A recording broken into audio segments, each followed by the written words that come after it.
Com um caderno e uma caneta em mãos, encontro meu único refúgio neste ambiente fechado, quente e nada agradável, onde tenho permanecido por muitos anos, devido a problemas que tive no passado, dos quais continuarei a enfrentar caso deixe este lugar.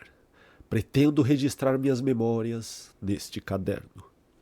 Desde a juventude, eu testemunhava o que os outros não viam, sentindo um medo constante no peito. Temos medo do que não conhecemos. Um espírito, um demônio, um fantasma. Eu não sabia ao certo. Todas as noites, ao deitar-me, uma presença no fim do quarto fitava-me intensamente e o medo me impelia a correr para o aconchego dos meus pais. Contava-lhes o que via, mas eles não enxergavam nada e por isso não acreditavam em mim. Com o passar do tempo, acostumei-me com a presença daquela figura que me observava todas as noites, sem emitir uma só palavra.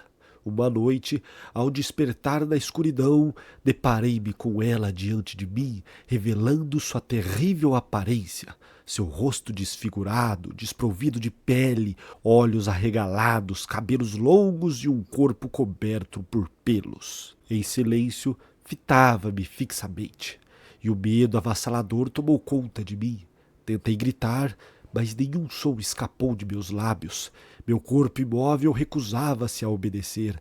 A sensação de impotência era indescritível. Meu coração pulsava descontroladamente enquanto a figura se aproximava cada vez mais. E a primeira vez, seu semblante transformou-se em um sorriso. Nesse instante, consegui fechar os olhos e deixar escapar um grito. Meus sentidos retornaram. Ao abrir os olhos novamente, nada mais estava lá. Havia desaparecido por completo. Levantei-me ofegante e exausto, como se tivesse corrido uma maratona. O terror ainda dominava meu ser. Meus pais despertaram com meu grito e vieram até mim. Relatei-lhes o ocorrido, mas para eles não passava de um pesadelo tolo. Eu tinha certeza do que vi. Era real, não um mero devaneio. Na manhã seguinte, ao pesquisar na internet em busca de respostas para aquela madrugada assustadora, deparei-me com um relato sobre uma experiência denominada paralisia do sono. Isso trouxe certo alívio, pois se encaixava perfeitamente no que vivenciei, ilusões criadas por minha mente. Ao anoitecer, fui dormir com um pouco de receio, porém com uma tranquilidade em saber que o ocorrido não era real. Ao despertar na madrugada seguinte, deparei-me novamente com aquela figura demoníaca fitando-me nos olhos, exatamente como na noite anterior. Paralisado pelo medo, mais uma vez o terror tomou conta de mim. Aquilo parecia tão real. Dessa vez, porém, ele não se contentou em apenas me assustar. Com uma das mãos tampou minha boca, enquanto na outra segurava uma faca, com a qual fez um corte profundo em meu abdômen. Sangue manchou minha cama e a dor era palpável. Em seguida, moveu a lâmina lentamente em direção à minha garganta, cortando-a. Meus olhos piscaram e nada mais estava em meu quarto. Meu abdômen e garganta estavam intactos, nenhum vestígio de sangue. Aquilo não era paralisia do sono. Eu estava enlouquecendo. Ao buscar meus pais para relatar o ocorrido, descobri que não estavam em casa. Eu estava sozinho. Tentei dormir novamente, mas o medo era avassalador. Então, ao dirigir-me à cozinha em busca de conforto, avistei uma sombra rápida seguindo em direção ao quarto de meus pais. Eu sabia que era um chamado para mim. Empunhando uma faca, fui até lá, determinado a pôr um fim naquele terror.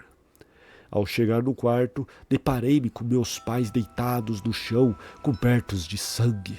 Ao lado deles estava a mesma figura demoníaca que me atormentava. Com um sorriso macabro, deitou-se na cama e adormeceu tranquilamente, como se nada estivesse acontecido. Aquela era a minha oportunidade de vingança. Aproximei-me e cravei a faca em seu peito. Ele abriu os olhos e começou a gritar, mas minha fúria era incontrolável. Finalmente, ele estava morto. Ao olhar para o lado onde estavam meus pais, não havia mais sangue. E ao observar o demônio que havia matado, percebi que ele não estava mais lá. Em seu lugar estavam meus pais, cobertos de sangue. Eu havia feito aquilo mas não podia ser real. Um barulho na porta anunciou a chegada da polícia, alertada pelos gritos. Fui algemado e levado.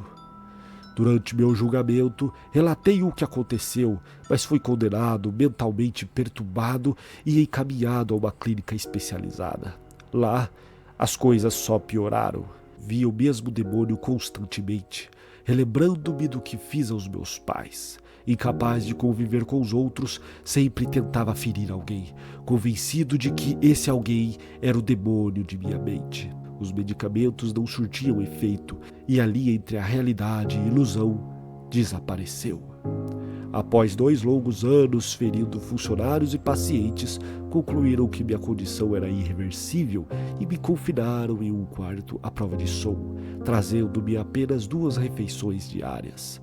O demônio insano permanecia no canto do meu quarto, fitando-me incessantemente e atormentando-me apenas durante as paralisias do sono.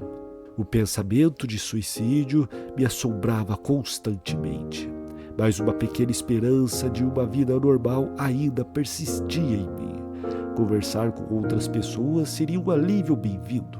Contudo, nesse lugar isolado, sem distinguir quando é dia ou quando é noite, eu apenas pedi um caderno e uma caneta ao funcionário que me traz as refeições diariamente, para se sentir menos só.